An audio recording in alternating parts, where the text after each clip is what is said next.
Greetings. Welcome back to Black Bear News, where everything is connected. Welcome, guys. The early chatters are in. Something's going right because, it's 34 people here chatting before the show. I'm also live on Rockfin, ROKFIN.com. Please come join me on Rockfin. I really like to see you all on Rockfin. Hang out with me on Rockfin, where my followers, the numbers of my followers are going up, up, up every single day. The views on my Rockfin are going up, up, up every single day. And when you tip me on Rockfin, it turns into some cryptocurrency that is also going up, up, up. So your tips are worth more on Rockfin.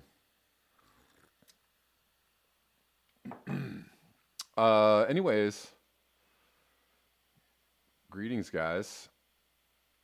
Osama says totally tubular. That's right. That's how we're living.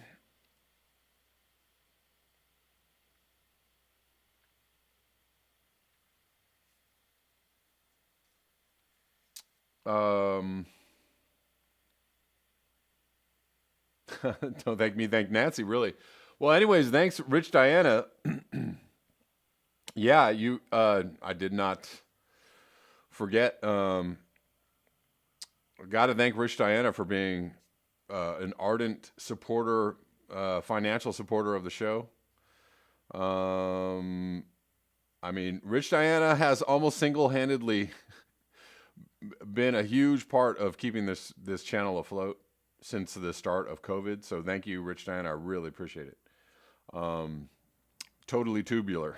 Thank you.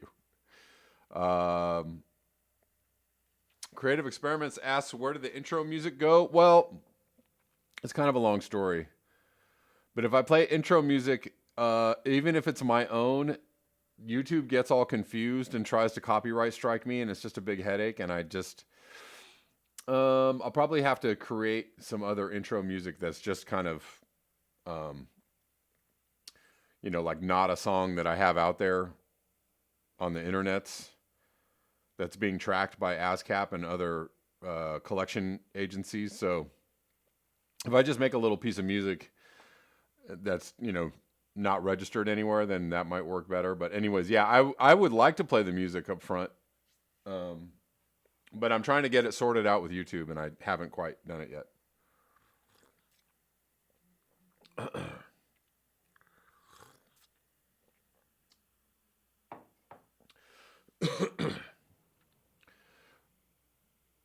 Yes, you are, Rich Diana. You are my PayPal Patreon. Also, let me quickly, while not to leave anyone out, but thank you all my Patreon supporters and my supporters on. There are other people that support me on PayPal, and I have been getting your donations, and I thank you. I obviously don't get a chance to name everybody one by one or by name, but I'm getting your donations, and I am appreciating all of them. Thank you very much. Also, for my Patreon supporters, yeah, I have quite a few, 22 Patreon supporters. Again, I don't get a chance to list them by name, but maybe I'll figure out a way to do that kind of quickly. But to all my Patreon supporters, I thank you too. You are helping keep this channel afloat. Also, if you support me on Rockfin, also a really good way to keep me afloat. If you either tip me on Rockfin or subscribe to Rockfin, where you can get all the other channels, Whitney Webb and Nico House and Convo Couch and Jimmy Dore and Kim Iverson and Graham Elwood. There's so many people on Rockfin. So if you subscribe, it's actually kind of a cool thing. And it also is a cool thing for me. So let me say hello to my people on Rockfin. What's up? Kevin Shanholzer, Michael Wheeler. For the Biosphere says dark mode, please, Rockfin. Sweetleaf. I see you all. Urban Hermit. Osama was up. We have 11 people watching on Rockfin. Let's get more people watching on Rockfin. would be a really cool thing. Okay, let's get into it. So, very quickly,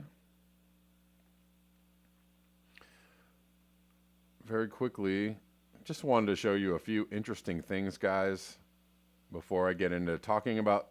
This is a funny tweet by Stimmy Crimes. I like the handle too. Some people call me a doomer, but I prefer the term "I have fucking eyes." Somebody else says I don't want to be well adjusted to an extremely sick society. But yeah. Good stuff from Stimmy Crimes. And moving on to something that TCR tweeted at me. I think it was yesterday. Yes, yesterday. This is from extreme temperatures around the world. More stunning contrast in China. While the Hainan Island is close to its record low temperatures, the Tibetan Plateau is at record warm levels. So, fairly close temperature anomalies, cold and hot, right next to each other. On the 10th of January, 18C reached at Lhasa at 3,650 meters, and a whole day without frost at the Everest Base Camp on January 11th at 5,315 meters, a whole day without frost. Wow. And we are seeing these anomalies just get... The weirding just gets weirder. And this is why, if you're wondering why, if anybody's confused about why, today's global temperature anomalies, this is Buddy Unglesby put this out on Facebook. Both over the land and the ocean at a height of 2 meters. Wow. Look at these anomalies.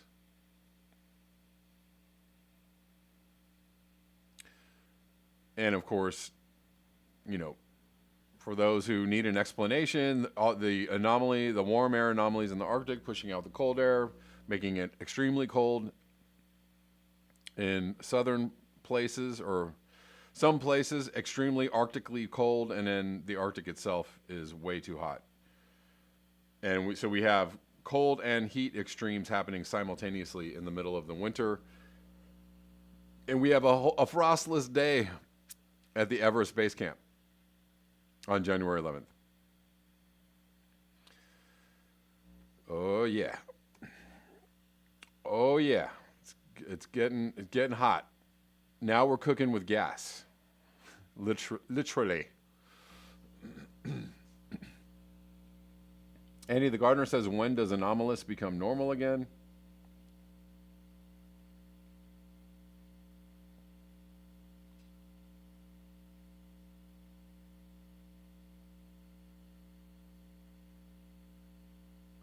Irk1 says, let's be Hawaiian Santa for Christmas next year. Normal is the new anomalous, says Jacob Gordon. For the Biosphere says, should we start a betting pool on Blue Ocean event date? Osama says, like it up on Rockfin. Likes. We like likes. Indeed.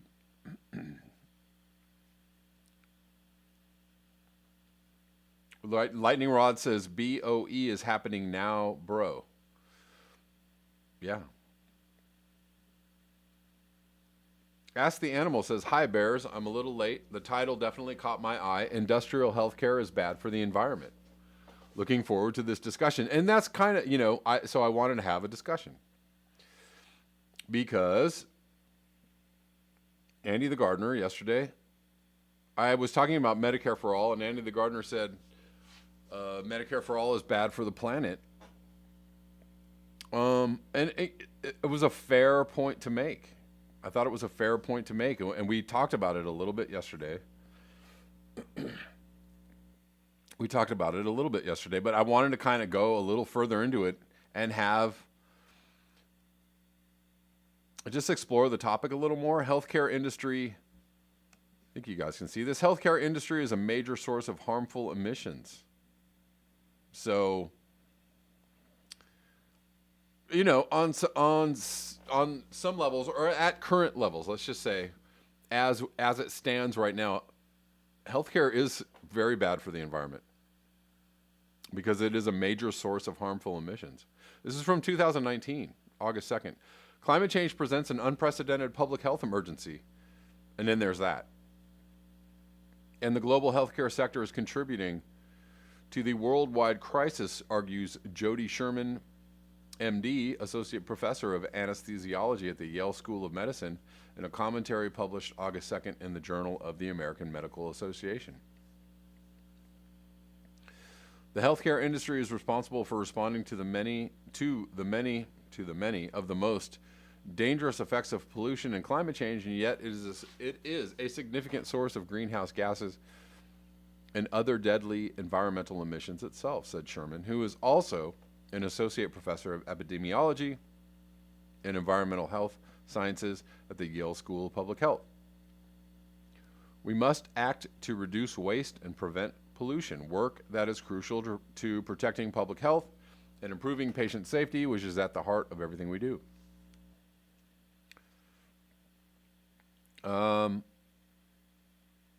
So Sherman and her co-authors, Andrea McNeil, MD of the University of British Columbia, and Cassandra Thiel of New York University, lay out a multifaceted approach to incorporate environmental sustainability into value assessments in healthcare, which includes quality, safety, and costs. Their green print plan, quote unquote, to improve sustainability would engage clinicians and hospital administrators, regulatory bodies, policymakers, and healthcare-related industries in minimizing the healthcare sector's environmental impact. Okay, so, all of this whole paragraph sounds like, Greta Thunberg yesterday saying blah, blah, blah, blah, important, blah, blah, changes, blah, blah, serious issue. But anyways, we'll read on. The U.S. healthcare system contributes 10% of the nation's carbon emissions. It's pretty large, and 9% of harmful non-greenhouse air pollutants. Pollution was associated with an estimated 9 million premature worldwide deaths in 2015, or 16% of all deaths. The majority of harm was from air emissions. Well, I don't know, climate change doing its own population control, I guess, on some levels. Its rate of greenhouse gas emissions increased 30% between 2006 and 2016. That is major. Its rate of greenhouse gas emissions increased 30% in 10 years. The healthcare sectors of the United States, Australia, Canada, and England combined emit an estimated 748 million metric tons of greenhouse gases each year, an output greater than the carbon emissions of all but 6 nations worldwide. Good God, that's a lot of emissions. So again, it kind of looks like Andy the Gardener is pretty right on the nose with his statement. Sherman and her co-authors advocate applying the principles and tools of sustainability science. A multidisciplinary field that addresses complex problems threatening the Earth's systems. To the healthcare sector to critically examine how the current provision of healthcare depletes natural resources and produces toxic emissions that undermine public health. And I'm sure I'm sure it is quite nuanced and very complicated. But somebody in the chats earlier brought up euthanasia, right? And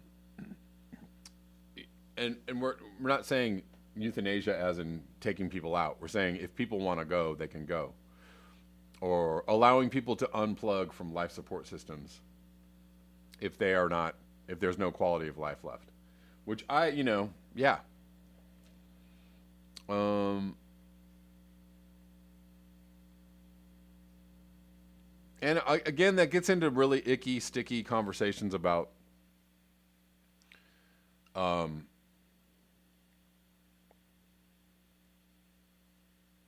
keeping people alive, using a lot of energy and resources, uh, for what ends or to what purpose or for what purpose. With just this kind of knee jerk, like we just keep everybody alive. I'd say keep the people alive who want to stay alive and let the people go who want to go. Sherman says that the patient safety regulations are frequently made in isolation without considering how they impact health systems and public health. That's important. That narrow view must change, she asserts. Everything we do must factor in public health considerations, Sherman said. Patient care and public health go hand in hand. We can no longer make patient care and regulatory decisions in silos without considering the implications on public health. And I would actually go further and say, like, what about a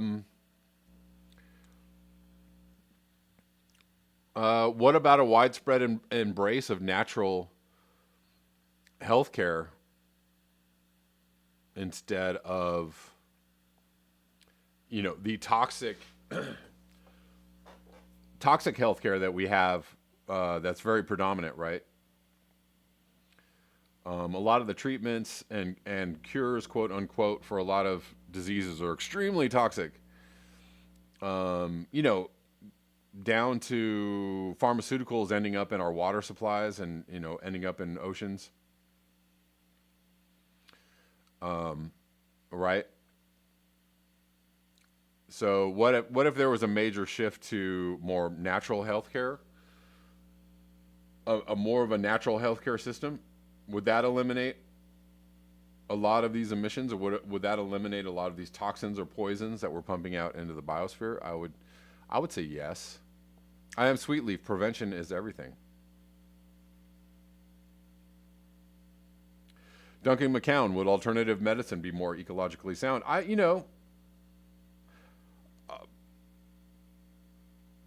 My gut feeling is yes, it would be more ecologically sound. Although, what does that mean? What's included in alternative medicine, right? We just read a story about China killing donkeys and killing. China just kills all manners of species of animals for these cures, these like Chinese medicinal cures, right? And obviously the herbal ones probably are not too impactful, but all the ones that are like Eye of Newt and pangolin tails and donkey bladders and right, all those ones, shark eyeballs or whatever, said to cure impotency or whatever, we're seeing that whole populations of animals are being wiped out because of certain kinds of alternative medicine. The violent hippie says life support shouldn't exist. If you can't breathe without a machine, your body is lost. You can't offer a people with such deep-rooted death anxiety the ability to prolong human life at any cost. Big point there. And was it Gupta? I can't remember his name. The UK activist. She's like, we're killing the planet just to keep people alive for 10 or 15 more years. Right? And for what? Again, nobody on this channel, and nobody here is suggesting, we start killing people like Logan's Run or something.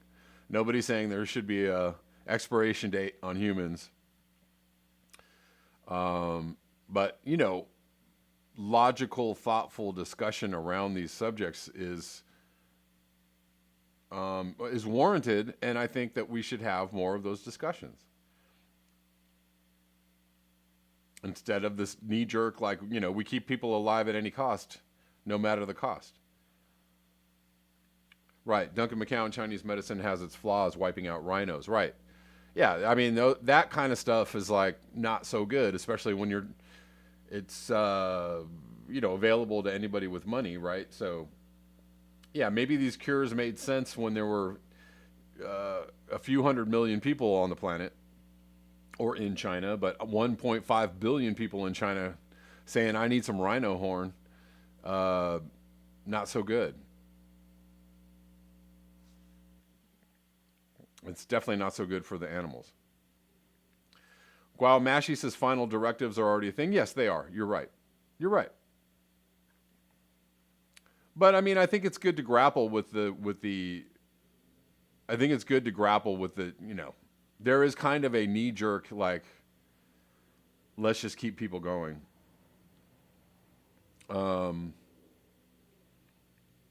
At any cost. And I don't know. It's a sticky subject. It's a kind of a icky subject to get into, right? It's a difficult path to go down, but I don't think that should scare anybody from having the conversation.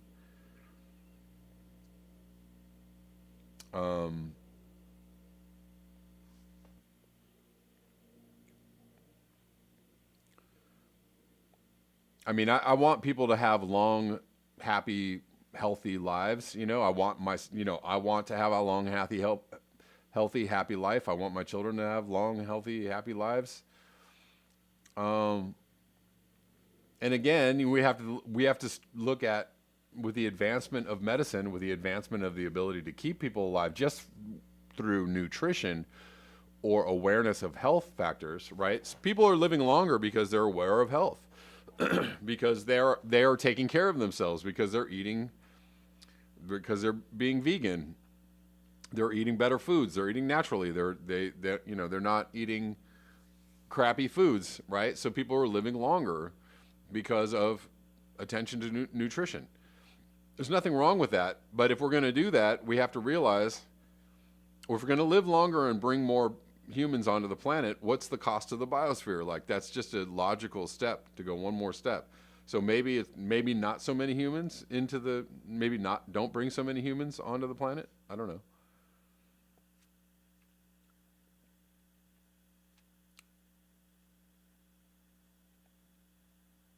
Irk1 says we have an insufficient death care system. Can't handle billions of people dying.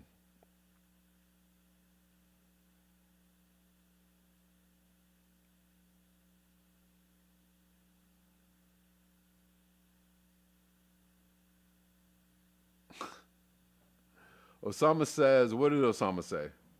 I saw crickets, Osama. I didn't see anything else. Anyways. Osama says, I blame this culture and its organized religions for the death fear. I mean, yeah, I don't know. I have a fear of death. I'm not very religious. I mean, I do have a fear of death. I admit it. But again, those are conversations that we should be able to have, right? We should be able to be open and honest about having a fear of death, or what it means, or where you're going to go, or if, nothingness is okay, right? I don't know.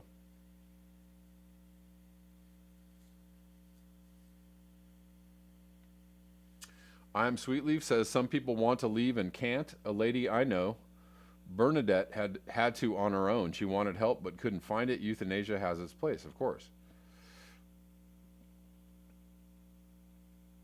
Wow, Mashi says Buddhists don't fear death, they crave it. Crave it. Crave it. I don't know. I don't know about that, but maybe. I don't know. Death of the ego, death of the self, or the actual physical death. I think there's people have different ideas about what a Buddhist death means.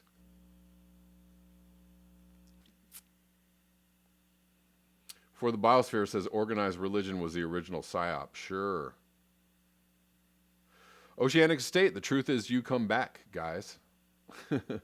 Maybe. What's up, Kiwi Bear? Muzza, how you doing? Say hello. Everybody say hello to Muzza. Thanks for hanging out with us, Muzza. Osama says, I have a healthy fear of pain, though. Yeah, sure. So, what would a sustainable healthcare system look like, Or what would a less impactful healthcare system look like? I think that would be a really intelligent question to ask, right? What would a more balanced, what would a healthcare system that is balanced with nature look like? Maybe less keeping people alive on machines, and maybe more keeping people alive with healthy nutrition and healthy remedies and exercise, right? People living a good, long, healthy life, but we all know where we're going to go, and we don't know when our time is up, and so, maybe everybody understanding there's a time, and unfortunately there's a time for everybody. So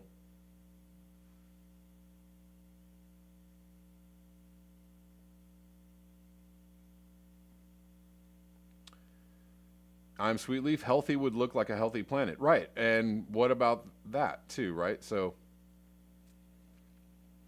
but I do agree that the fear of death and even the fear of sickness or pain has led people into this industrialized healthcare system, like, and it really makes kind of hypochondriacs of everyone. I mean, I know a lot of people that are just like, what's the cure? Oh my God, let's go get a cure. Oh my God, let's go to the doctor. Oh my God, every single little tiny thing, let's go get it fixed. Let's go get hooked up and synced up and pilled up and whatever.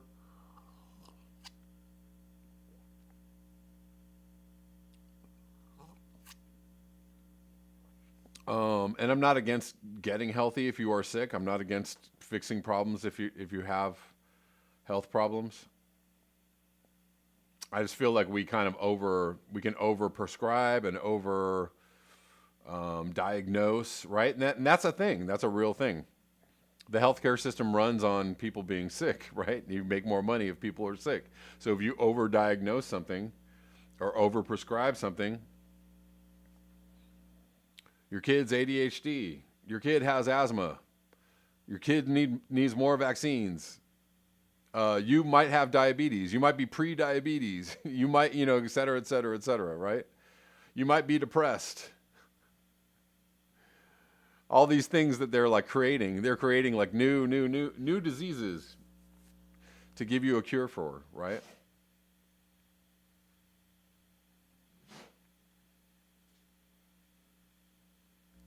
Andy the Gardener says, get rid of cars and many health issues would go away. An obvious common sense, low-hanging fruit, win-win situation that will never happen. But I like that idea. Andy the Gardener, I'm fully behind you.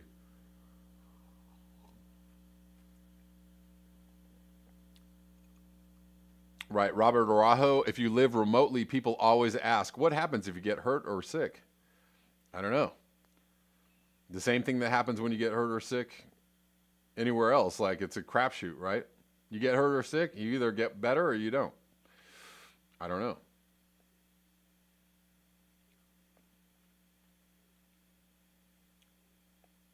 Freedom Club LX says, just go vegan. Richard Monroe says, diabetes. Diabetes.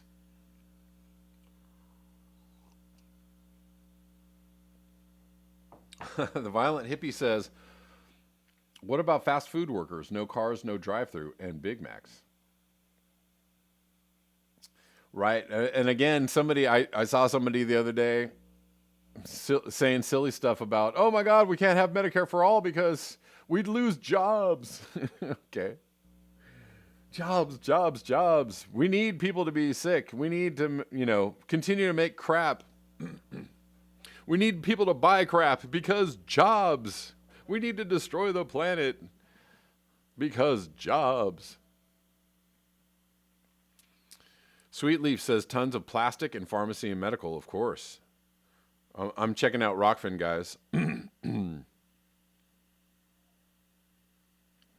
Sweet Leaf says, if profit wasn't involved, prevention would be very strong. Right, exactly.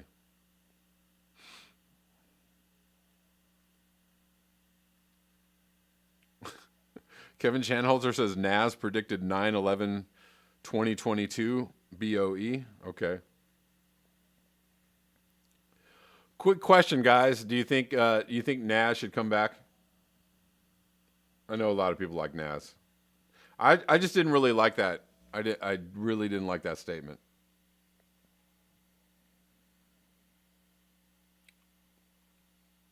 Really did not like that statement at all.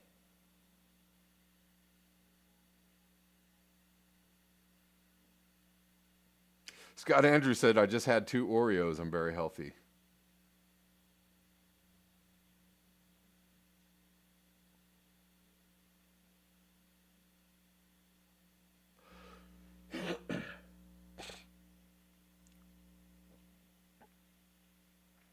Realize says, healthcare is a justified use of our technology.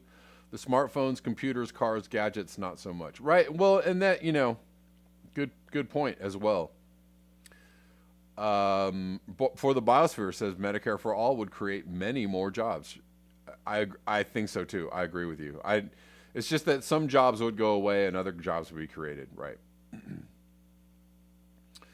But realize you have a point there, and I like it. It's like we have technology to make people's lives better. Why not focus on taking away the technology that is just filling up our lives with crap? Making people better and keeping people healthy is probably a better use of our technology. I agree with you. If we're going to have technology,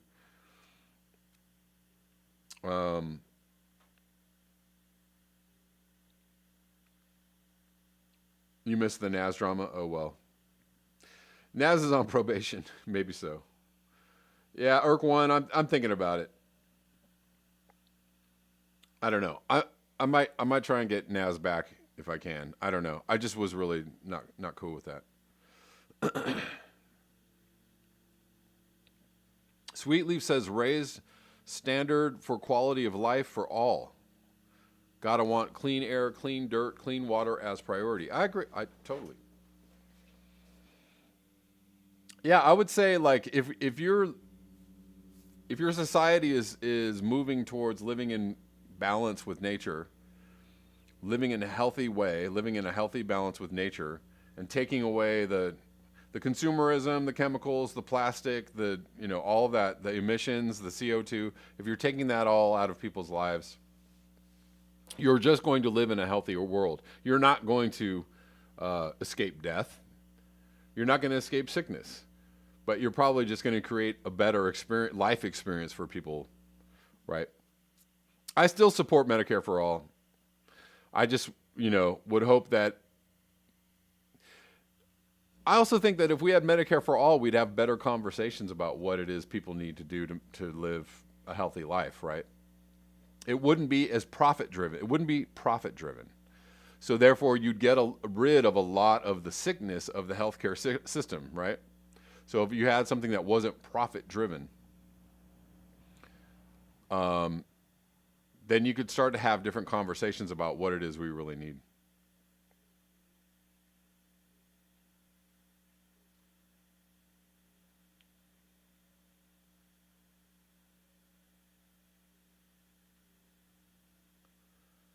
Naz became sus. Yes, Basil Peterson. Oceanic Estate said Ted Kaczynski wrote about using technology to destroy technology, isolating only the useful portions, etc. Interesting. Yeah, sure. Interesting.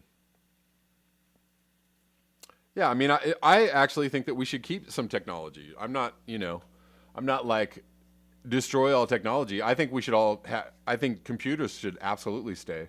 Communications should absolutely stay. Computers are extremely powerful tools, and I like them. And I think that they're powerful tools for for helping us get quickly past problems that we wouldn't otherwise get past if we didn't have computers or the internet. So if I was going to keep some portion of society or industrial civilization, I would say communication, internet, computers have to be, high on the list, number one or two. And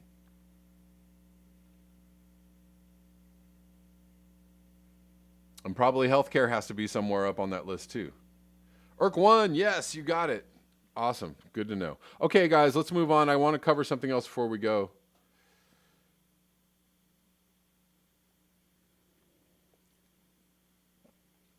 The violent hippie. Okay, before I move on, I'm going to read this. The violent hippie says, but why are we starting from the base point of we as humans deserve better lives? I think we all agree here that we collectively should have harder lives. We have to abandon this great human story. Good point. Good point.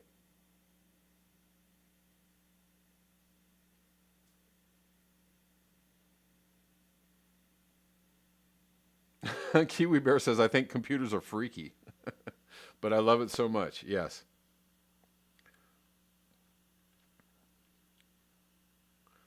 Was Sheldon Adelson the one that died? I don't know. I saw a bunch of stuff about Sheldon Adelson today, and I was like, why is everybody talking about Sheldon Adelson? I don't know. Did he pass on? Did he go on to his great rewards?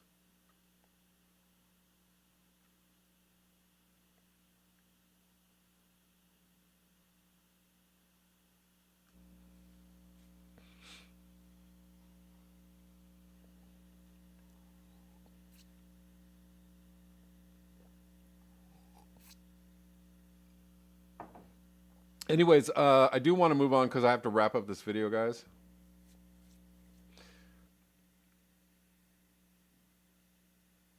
Andy Gardner says, anti-Semitism is defo cringe, but if it's just a joke taking piss out of woke lefties, it's only slightly cringe. I got you. I don't know. It was on the line of, it kind of crossed the line of cringe for me. Okay, it was him. Okay. He's at the casino in the sky. Oh, yeah. Well,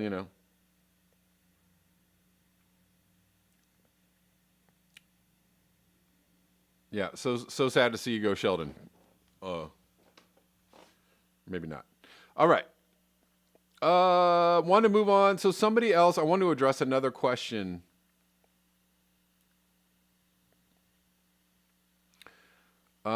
Someone in the chats yesterday, I think it was Judy Truitt, said, why don't you, Judy Truitt, I think it was Judy Truitt, and so I'm sorry, Judy, if I'm misquoting. Anyway, somebody said, why don't you cover free speech instead of false flags? And so I want to actually tell you why they're connected. I want to point out to you a reason why they're connected, because everything is connected. I'm going to show you this thread from Caitlin Johnson, who I'm a big fan of. A lot of people are a big fan of. At this channel, she tweets out, so are we just not going to make a big deal about the fact that a military PSYOPs officer led a large group of people to the Capitol riot, which is now being used to usher in Patriot Act 2.0? Did you all know this? Did you know? Apparently, this woman's name was Rainey. I don't know her first name. Rainey said she led 100 members of Moore County Citizens for Freedom, which describes itself online as a nonpartisan network promoting conservative values. That also sounds like super white power. Nonpartisan network promoting conservative values. To the Washington rally to stand against election fraud and support Trump. She said she didn't know of anyone who entered the Capitol and that they were headed back to their buses hours before an emergency curfew took effect. Rainey, 30 is assigned to the 4th Psychological Operations Group at Fort Bragg, according to Major Daniel Lassard, a spokesman for the 1st Special Forces Command. Known as PSYOPs, this group uses information and misinformation to shape the emotions, decision-making, and actions of American adversaries. So yeah, I think that there were forces just in the same exact way that this happened at BLM riots or riots, quote unquote, at BLM protests and at Antifa protests earlier last year. There were like agent provocateurs. There were people in the crowds trying to get stuff going and break windows and kind of like get things started. Same thing could have been happening here, and she's pointing out that somebody in this crowd was actually part of a psyop. Also going back to Ashley Babbitt, who was she in the Air Force? Somebody said that they thought she might be CIA too. So Ashley Babbitt goes, becomes the focal point for this thing. She was also killed while she was unarmed, by the way. So a lot of people would have a problem with killing anybody who's unarmed, just straight up shooting them dead. I have a problem with that. Lots of people have problems with that. Anyways, let's go on. Caitlin goes on to post another thread, which we're going to go into a little bit. But I just want to show you guys this. She says, she's a QAnoner, but QAnon is itself a very obvious psyop. Ding, ding, ding. True. I don't know. I'm going to bed. Let me know your thoughts.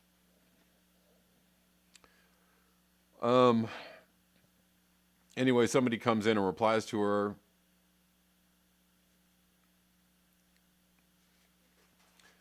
About QAnon and PSYOPs. And she said, Caitlin Johnson said, did she believe in Q or was it something else?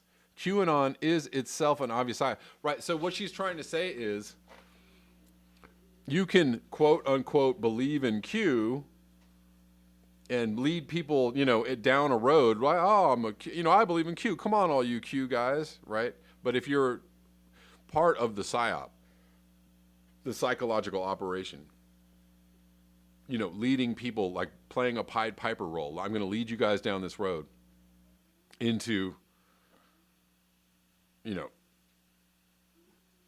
your own demise, if you will. Do you guys get where I'm going with this?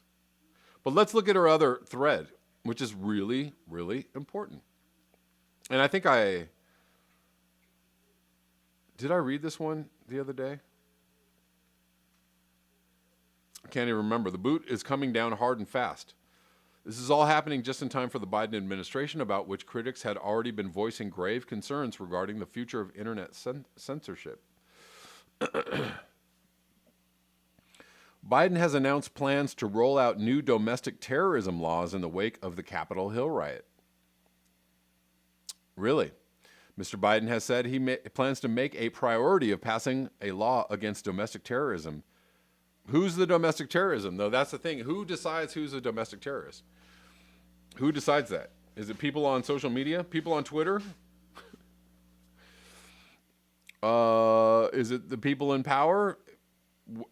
Whether that's Trump or whether that's Biden? If Trump was in power, it would be Antifa and BLM or domestic terrorists.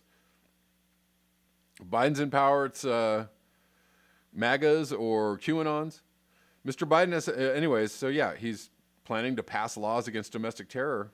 Did you know that Biden has often boasted, hold on, let me go back here. Sorry, guys.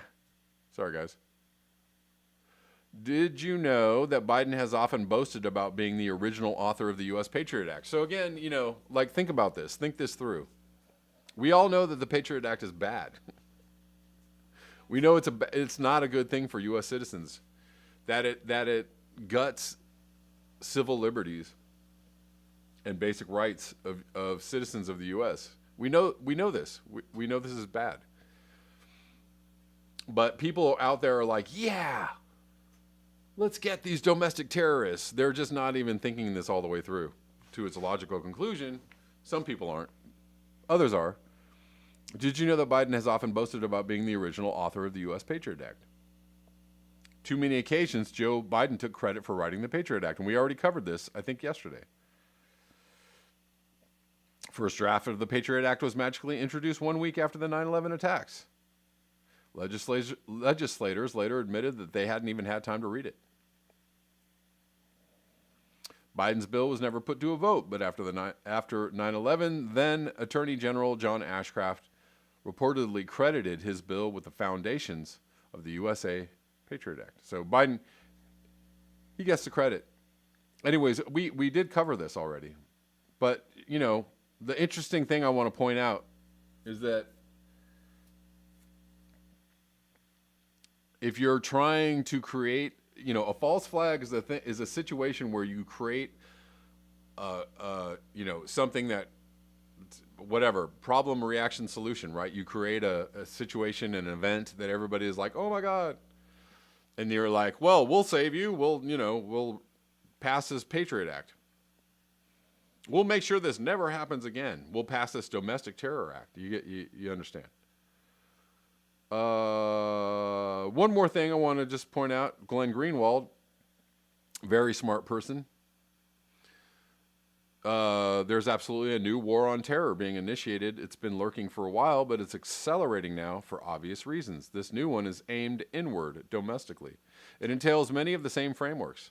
They're saying it explicitly. And again, he's quoting the Wall Street Journal. Mr. Biden said he plans to make a priority of passing a law against domestic terrorism. If the last few decades teach anything, he goes on to say, it should be that making weighty decisions at times of high and intense emotions, closely following an event that unifies most everyone to the point that any deviations or questioning are treated like treason or heresy, is extremely unwise. If you all remember the fervor of emotion around 9/11 and when they were passing the Patriot Act and people weren't even really paying attention, and George Bush coming out saying, if you're not with us, you're against us. If you're not in agreement, you're a very bad person. Remember that? Again, but now we've just reversed roles. We've just reversed it from being a Republican president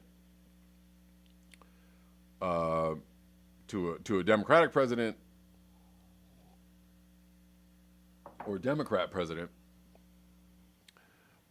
And instead of painting the enemy as terrorists from outside the country, there are terrorists inside the country. Which again is a very broad brush and very loosely painted on a lot of people. He goes on to say, amazing, yesterday I wrote, the same tactic used against critics of the first war on terror would be used for the new one, demonizing those who question its excesses as pro-terrorist. Today, up pops neocon David Frum to reprise his role, this time as a liberal thought leader.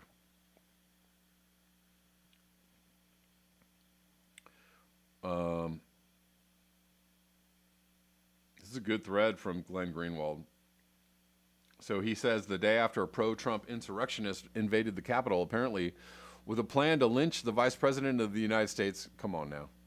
Tucker Carlson was on Fox News worried about the terrible risk of persecution of Trump supporters. By the way, I want to point out something. I was listening. I'm going to bring this video. I'm going to bring some clips of it tomorrow. I think tomorrow. I was listening to a Nico House Fiorella chat earlier today. They pointed out, they made a really good point. They're like, how do you stage a coup with no guns? You really think that you're gonna breach the, that you're gonna go up against the Secret Service and the U.S. Army and all the forces of everybody, and you're gonna go in there with like some zip ties and some sticks, and you're gonna stage a coup. Like, you might think that Trumpers or those MAGAs are stupid, but do you really think they're that stupid?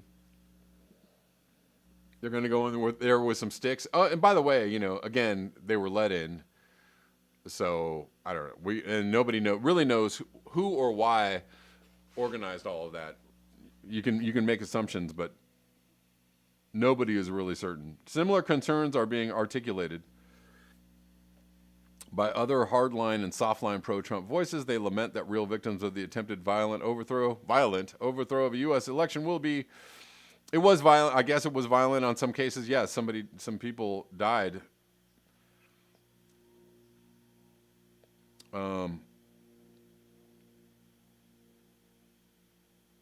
Attempted violent overthrow of a U.S. election will be those who sympathize with that attempted violent overthrow.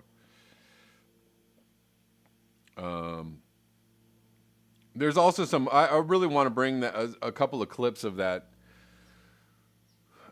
Nico House Fiorella conversation, because they make some incredibly salient points. He goes on to say liberals who are behind the Biden-Harris plan to initiate this new war on terror, this time with a primary domestic focus, won't need to study what neocons did with the first war on terror to learn those old tactics against critics. Neocons are their full allies in all of this.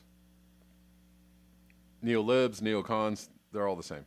A key ally for the Dems in this domestic war on terror will be the same media outlets who have acted as their spokespeople since 2016.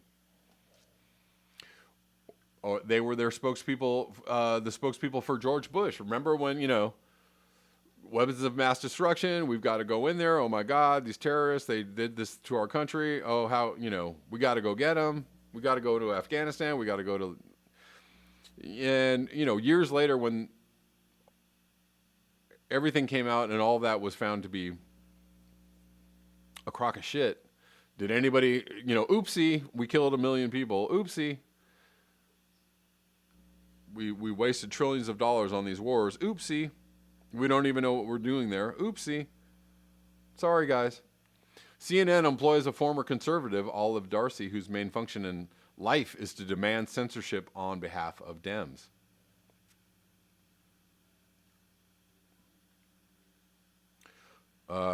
Somehow these companies have escaped scrutiny and entirely dodged this conversation. They should not be the case anymore after Wednesday's incident of domestic terrorism on Capitol Hill. It is time for TV carriers.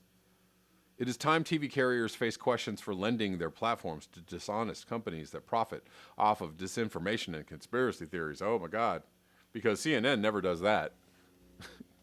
They never profited off disinformation and conspiracy theories. Never. After all, it was the very lies that Fox Newsmax and OAN spread that helped prime President Trump's supporters into not believing the truth, that he lost an honest and fair election. Anyways, I don't want to go too much farther with this, guys, but I'm just saying. The point that I'm making is pretty much the one that Caitlin Johnson was making, which is, something looks fishy in Denmark.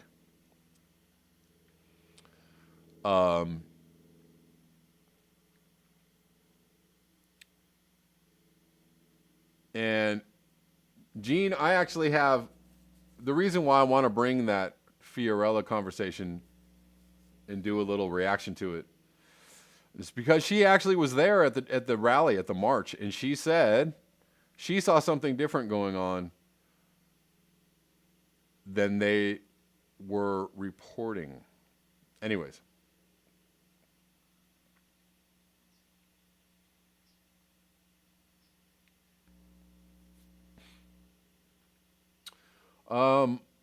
Just putting that out there for your perusal, y'all. Consider the events and the reaction to the events. Consider what that means going into the future. Creative experiments. The Capitol always has guards with M16s on the steps. Where did they go? Good question. And one that Fiorella was asking too. There were also Jason Burmis was there, a few other people. There's been some really good conversations about what happened. Jason Burmis had a conversation with Whitney Webb. Also, really good points. Jason Burmis was there covering the marches, and he was like, "Yeah, they didn't have guns. The protesters didn't have guns, but where was all the security? There was a very curious lack of security for something that everybody knew was coming. So why was there no security there? It was almost like remember 9/11? Oh, we were just doing this, this drill." We were doing war games, and so, there were no planes to scramble. Oh, there was just a curious lack of security in everything that happened around 9/11. Oh, God, oopsie. How did this happen? So there was a curious lack of security around this whole thing. And, of course, then these, wild-eyed lunatics storm the Capitol because with some sticks. They get past the Capitol Police with some sticks. Capitol Police were overrun. Your Environment Seattle says Capitol Police were overrun. And after the mob killed a cop, they started standing down. Yeah, okay. Okay.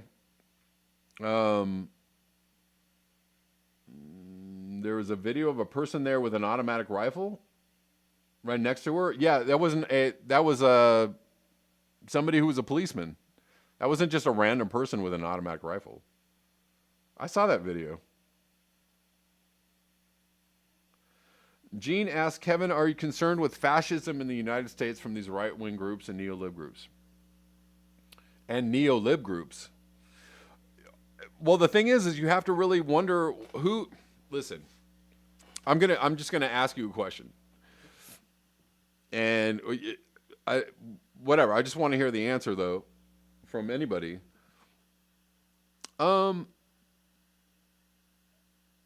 So let's just agree that Trump has some fascistic tendencies, but I think that every president of the United States has some fascistic tendencies, whether they were overt or covert. But I never once heard Trump say that people should be silenced. I never once heard that people should be kicked off of platforms, or we need to pass laws to silence this group or that group. He did try to designate Antifa as a terrorist group, and people were very upset about that. But he pulled back from that. However, the left, the neo-libs, are super fascist. They're like, we got to shut these people up because their fascism is bad and our fascism is good. We've got to deplatform these people. We've got to silence them. We've got to censor them. Nobody can have this information because because it all leads to very bad things.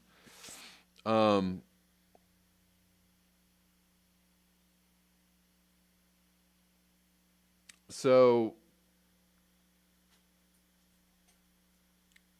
Judy Truitt, they did find some weapons, and there were also 2 bombs. Who? Where? They just because they found weapons or bombs. Do you know that there is it? They can just say that. Oh, we found some weapons and some bombs. Do they know whose weapons they were? Are they confirmed that somebody planted these bombs? I mean, you're just, again, you can just put anything out there. You could have agent provocateurs.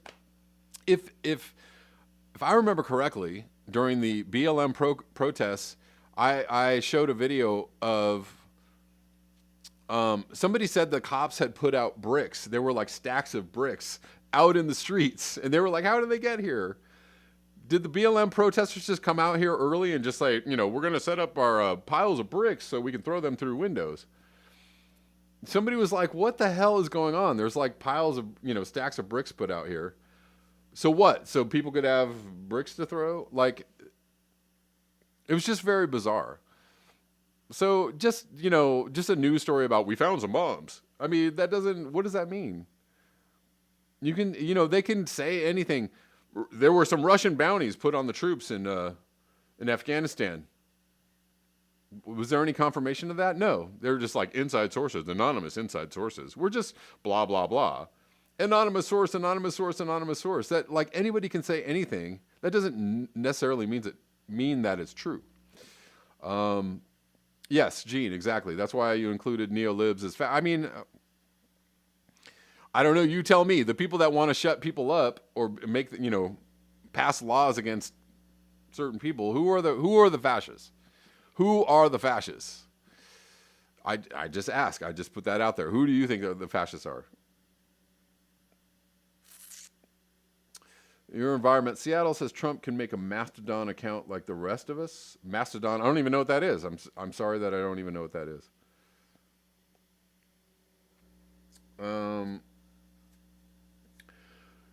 No, I'm not having a hard time accepting that people would do this, Gene. I'm just questioning look. When we were having riots during the last summer, and people were out, protesting. There were a lot of conflicting stories. There were a lot of.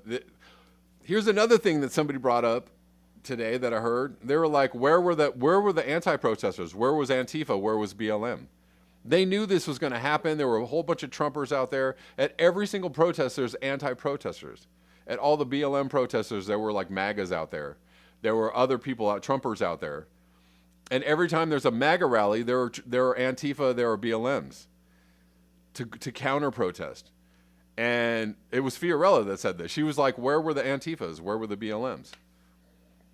So it's like, it's very fishy. The entire thing is kind of strange. And I'm pointing out, I'm not having a hard time accepting this. I'm just pointing out the fishiness of the situation. And again, my point is the fishiness of the situation leading to, draconian laws being passed, or the advent of some kind of, maybe martial law until inauguration day, right? Or some kind of like build up to some kind of, is something else going to happen before inauguration, right? Again, I kindly refer you to Whitney Webb and her work. Go watch her videos, go watch her channel, go read her articles and see what she's saying about this.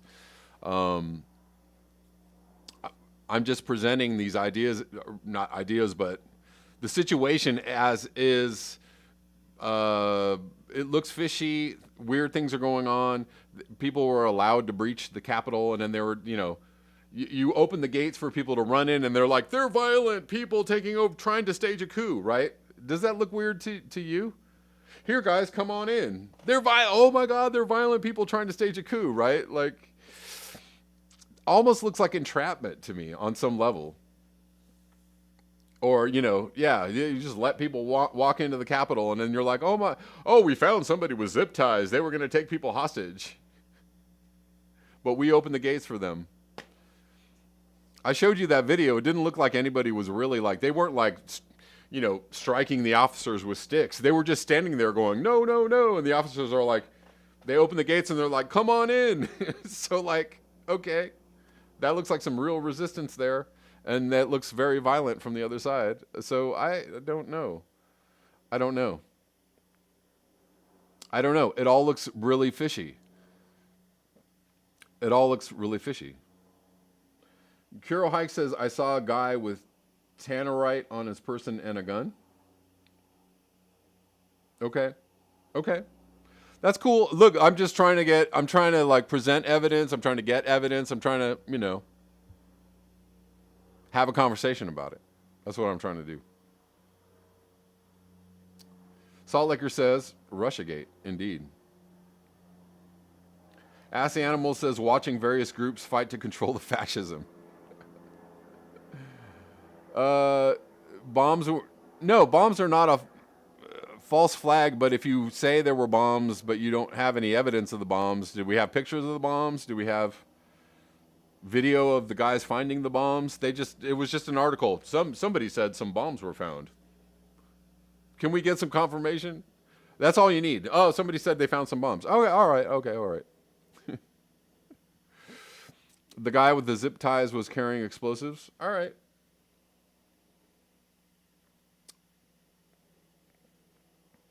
Okay.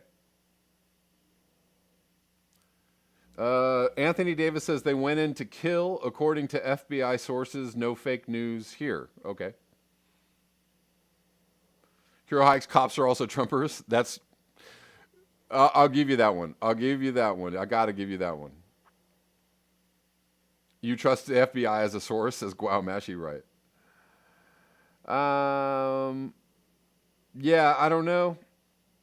I don't know.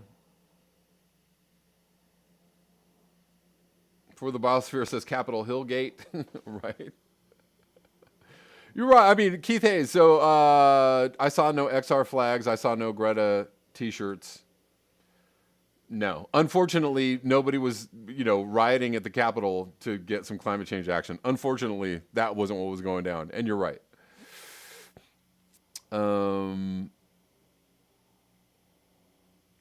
Basil Peterson said the bomb said Acme on it. Yeah. Anyways, guys, so that's pretty much, I just wanted to respond to, somebody was saying something about false flags and freedom of speech. The idea, so basically the idea, just to boil it all down into something, is like, if you create a situation and you make it look like, uh-oh, guys, everybody watch out.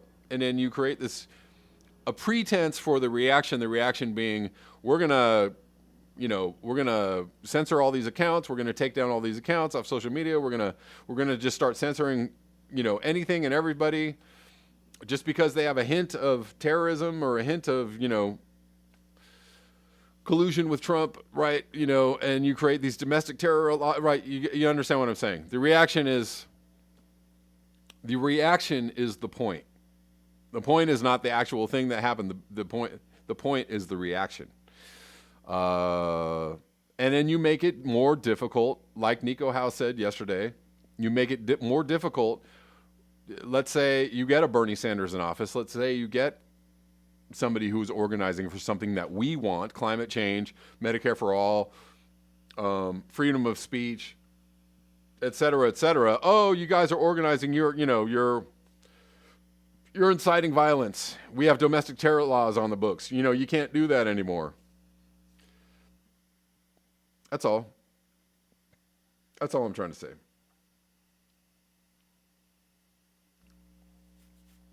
Guaumashi says, remember terrorism. The president says it is terrorism. Yes, I am Sweet Leaf. The purpose is to garner reaction. Anyways, guys, that's all I have to say today. Thank you so much for your eyes, your ears, and your conscience. I will be back tomorrow at the regular time of 11 a.m. Pacific Standard Time. Thank you for joining me in this chat every single day. I appreciate all you. I'm going to say goodbye to the Rockfins real quick.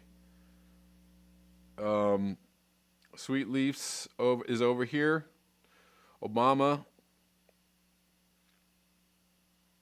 Kevin Shanholzer says domestic terror is when you're home alone watching Texas Chainsaw Massacre movie. Sweet Leaf says good point on domestic terror, Kevin. Kabuki at its most ambitious. Agreed that the narrative is not what the reality of it suggests. And that is pretty apparent. Kevin, you want me to bring back Nazmanabs? I don't know. I'll see if I can go unblock Nazmanabs. We'll see if we can have a conversation with Nazmanabs. All right, guys. Thanks so much. Until next time, peace.